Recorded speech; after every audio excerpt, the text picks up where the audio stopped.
What's good, YouTube? It's your boy MarshTheKid back with another video. Today we got one of the videos I gotta catch up on. I'm almost there, y'all. I got this one more video for y'all. Got a banger for y'all. Then we all caught up. We got Jimmy High Roller, NBA myths we all believe were true. I ain't got nothing to say. Let's dive in, man. Let's see what he talking about. He always will come out with bangers. The only thing more exhilarating than being a kid at an NBA game behind the basket distracting the other team from making free throws is being a grown man behind the basket distracting the other team from making free throws. Sit in this section at any basketball game and there is no end to the effort home teams and their fans will make to try to get the opposing team to miss a few shots at the charity stripe. Fans with signs, fans dousing themselves in paint and insane outfits. Those dreadfully loud thunder sticks they hand out before the game. Mascots themselves getting in on the action. The only problem is, fans attempting to distract free throw shooters at the line doesn't work. Like, at all. Over the years, researchers have done numerous studies into this topic and found that Bro, did he pull up in the game with only his underwear, bro? Like, you a grown man, bro. Pull up in the game with straight underwear. Like, they let you in like that? You walked in the arena like that. You can't blame that on the fan, bro. That's all y'all fault. Free throw shooters essentially has no effect on the results of their shot. When comparing free throw shooting of teams playing at home versus away, a negligible difference was found in free throw percentage. Over the last 25 seasons, home teams have shot just 0.2% better from the line compared to visiting teams, suggesting that efforts made by fans of the home team have no effect on performance, and that even the 0.2% discrepancy was due to other factors. Years ago, sports science conducted an experiment testing this theory, how or if fan distraction affects the shooting efficiency of players at the line. And they tried everything, and they came back with the same results. It does not. Despite the effort, fans attempting to distract opposing players at the line virtually doesn't affect their performance at all. It's not a stat that you can, like, be too scientific about, though. You feel me? It depends on who's shooting a free throw, bro, where they shooting at, how tight or loose the rim is, or, you know, how much air the ball got. You feel me? There's just so much that go into it, bro. You know what I'm saying? Like, you can't break this down scientifically. And sometimes at the end of the day, bro, you just miss. You know, a shooter like myself, I ain't gonna miss. I'm 100% from that line every time, baby. But you know what I'm saying? Like, sometimes people just miss, bro. However, there is a different way fans can dramatically affect free throw shooting throughout NBA games, and that is by not going to the games. Get the gear that works as hard as you do. The Blue Business Plus credit card with no annual fee. Terms apply. Pay your bills, Jimmy High Roller. I just won't be paying them for you.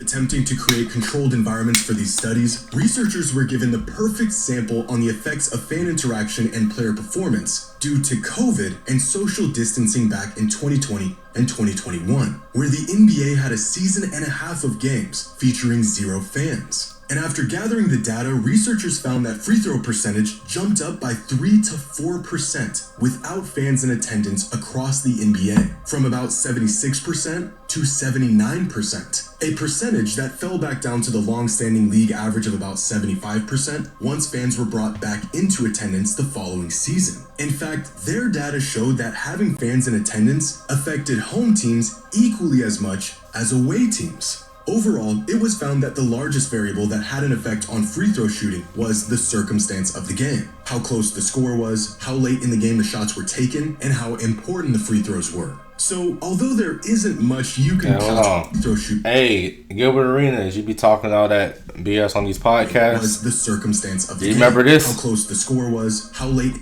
in the game. You remember this? Before you start going on your podcast again, just remember, if you're another grown man made your career go downhill. The shots were taken and how important the free throws were. So, although there isn't much you can do as an individual to affect the outcome of free throws, if no one is in attendance and there is absolutely nothing at stake, your team might just hit those free throws. But this is just one of many misconceptions NBA fans have been led to believe for years. Some of them true, others just a myth. The fact that I was paused twice already Today's is video on the is intro. sponsored by SeatGeek. Making money, Jim. Making money. On December 26, 2020, during a Warriors practice, Steph Curry pulled off a nearly impossible feat. Over the course of 5 minutes, Steph hit 105 consecutive three-point shots. 105 in a row. Crazy, Most of bro. these shots not even touching the rim. I'm getting at least 200. Steph is the greatest shooter in the world, so you would think a feat like this should be in the realm of possibility for him. And technically, it is. If we assume Steph shoots about 95% from 3 in an empty gym during practice with no defense, the chances of him making 105 threes in a row is less than 0.5%. Possible, but there might be something else going on here. After this clip surfaced, many fans began speculating the hot hand theory, an old myth that a player who makes a sequence of shots has a greater chance of continued success in the subsequent attempts. And NBA fans will be the first to tell you that the hot hand is a very real thing. We've all seen the hot hand catch fire in real time, when a few good makes seems to be the direct cause of a few more good makes. If you've played basketball, you've probably felt this yourself. Except, research says otherwise. In 1985, researchers crunched the numbers and found that there was no correlation between the success of one shot leading to greater success on the next shot. I call cap. This research was groundbreaking at the time and called the idea of the hot hand a fallacy, a myth.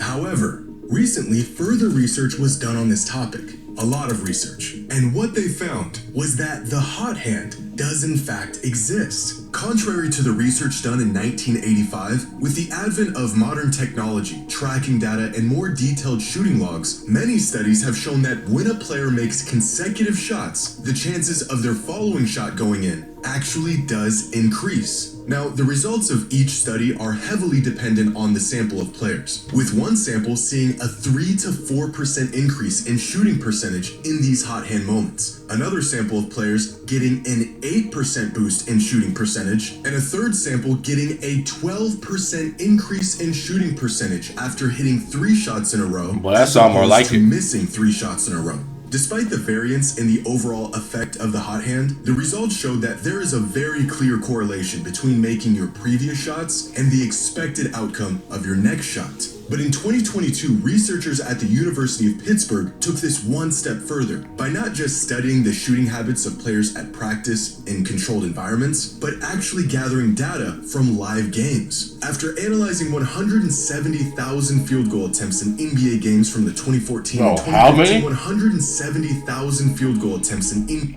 Bro, who in their right mind got enough time to even look at that many shots? Like, you telling me you actually sat down and broke down over 170,000 shot attempts, and you dissected each shot attempt? Bro, ain't no way, bro. Games from the 2014 and 2015 seasons, pulling from play-by-play logs and player tracking, and comparing expected results against actual outcomes, they found that the hot hand was not only real, it had dramatic effects on the performance of certain players. Specifically, 30 players showed a statistically significant hot hand effect. After hitting 2 shots in a row, these players were 2.7% more likely to hit the third. After 3 straight makes, the boost grew to 4.4%. And after 4 straight makes, the likelihood of hitting the next shot jumped by nearly 6%. Their data also showed that the hot hand is not a constant around the league, but instead varies from player to player, suggesting that it's not about how good of a shooter they are or how well they can score, but rather how each player reacts psychologically after making or missing a shot. A phenomenon that was dismissed for decades, but those who've played basketball knew all along was a real thing. In general, research shows that the success of previous shot attempts does in fact increase the chances of success in the following attempts, proving the existence of the hot hand.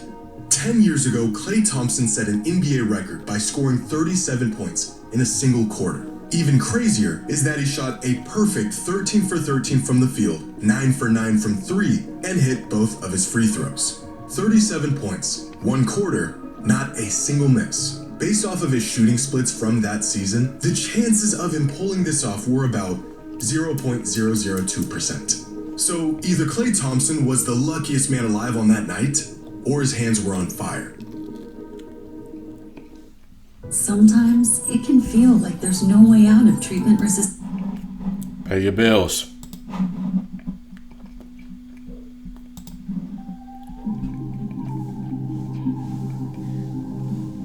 This is 14-year-old Jeremy Gohi, one of the highest-ranked basketball prospects in the world in the class of 2028. Lately, Jeremy's name has received some extra buzz for his recent performances and the accelerated progression his game has seen over the last year. But there's one quality in particular that makes Jeremy one of the most unique prospects in the world. The fact that he is 7 feet 6 inches tall. A 14-year-old running around with kids half his size. And with each passing year, it seems that these larger-than-life prospects are becoming more and more common. Every other week, a new name popping up with a height next to it that looks like a typo. And many of these prospects aren't playing a traditional back-to-the-basket big man role. They're facing up, running in transition, and using skills that you would usually associate with wings, smaller players, and perimeter guys. Which has led some fans to believe that at this rate, the NBA will one day be exclusively full of mega giants at every position in possession of skills they have no business having. Now that I can agree with. I can agree. I feel like in a few years later down the line, the NBA is like solely gonna be just for people, 6'8" and up. You know what I mean? I mean now, like, you know what I'm saying? When you see an NBA team walk across a regular, I don't know, like a regular crowd of people, the height difference is already obvious. But bro, like, in a few years, bro, about a decade or so, bro, it's gonna be like a whole foot difference between the whole team. I'm telling you. But this idea that the NBA is heading towards being a league full of Victor Wembanyama's is a myth, at least for the foreseeable future. Finding players over 7 feet, let alone 7'6", with the tools to become serviceable NBA players is as rare today as it's ever been. In fact, finding 7-footers who can stay in the league at all is a difficult task. In 1990, 10.2% of all players in the league were at least 7 feet tall, and up until about 2010, they remained about 10% of the league. But then this number slowly began to fall. Each season, pure size playing less of a factor in the league. The market share big men once had began to shrink, eventually ending up where it is today, where 7-footers make up just 6.5% of the NBA. Nearly half of where it was 35 years ago, with every inch above. And you want to know what's crazy is? I just realized this, bro.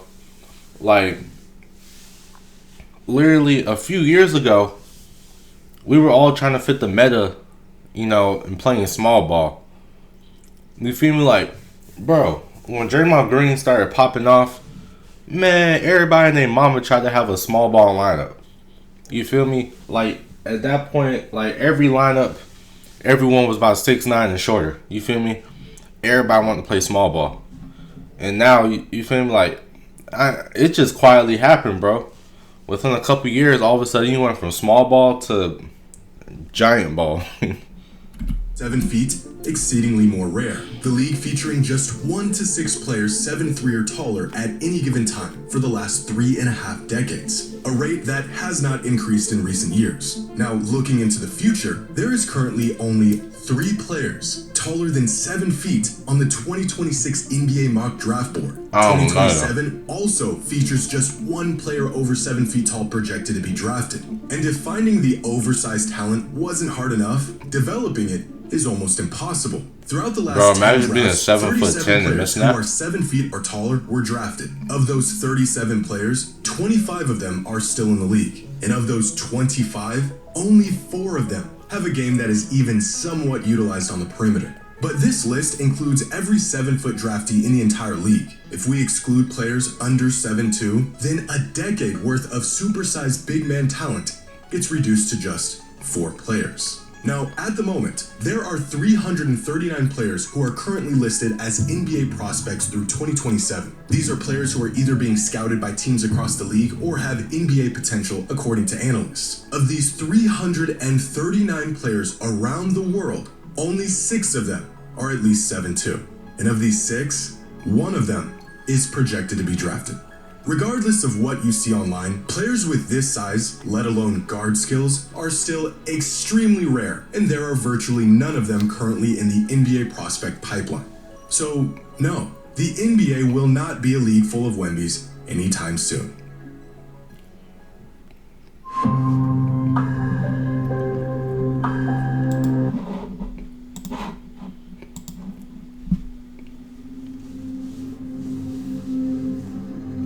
The whole entire point of sports is to win. That is the ultimate goal of every player, every team, anyone who's ever competed in a sport. And yet, in the NBA, teams are incentivized to lose.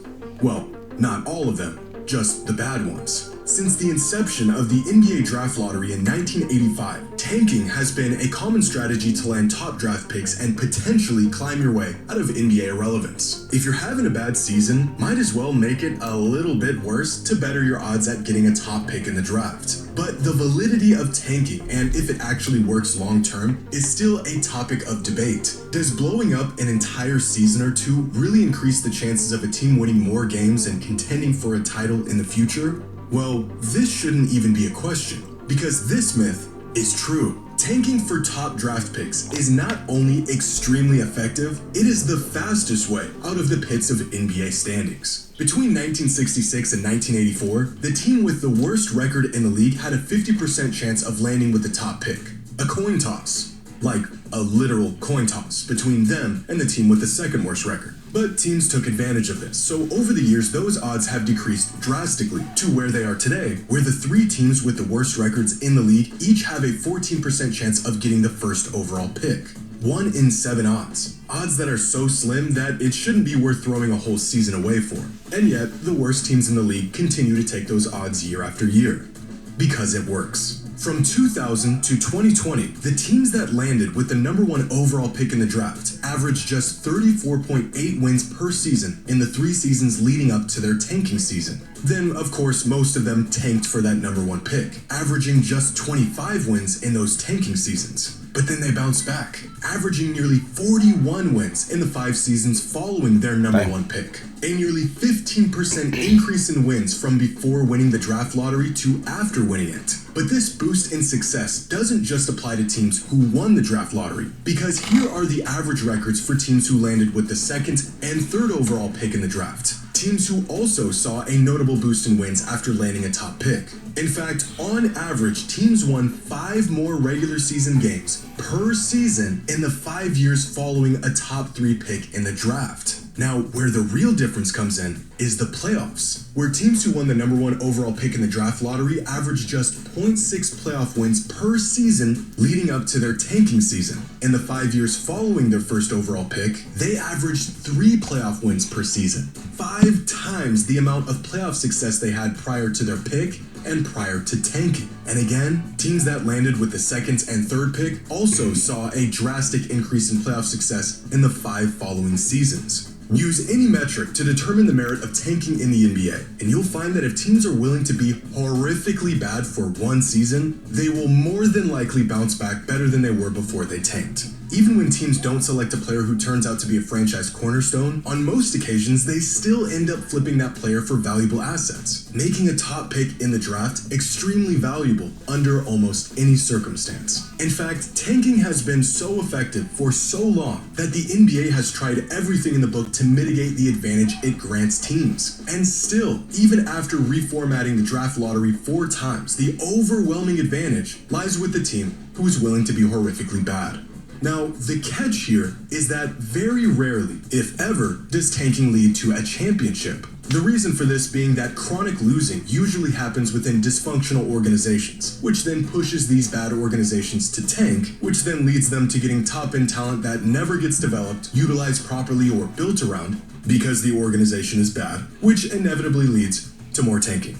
So if a team's goal is to win a championship, well, they're probably not in a position to tank in the first place. But if they just don't want to be an NBA bottom feeder anymore, then tanking is unfortunately an incredibly viable option. Okay. Jimmy High Roller, another banger. The only thing that I be getting a little confused and, like, zoned out and kind of bored throughout the video is when you start bringing up these numbers and situations where numbers shouldn't really be a factor. You know what I'm saying? Like, there's just some things you can't put a stat on. You feel me? Like, some things just happen organically, and it's just the luck of the draw, man. But y'all let me know what y'all think. Make sure to like, comment, subscribe. It's all free. All helps me in the algorithm. All links in the description. Hey, if you want to be a modern clipper for me, all you gotta do is DM my Instagram. I am Marshall, and I'll get back to you with a paid opportunity.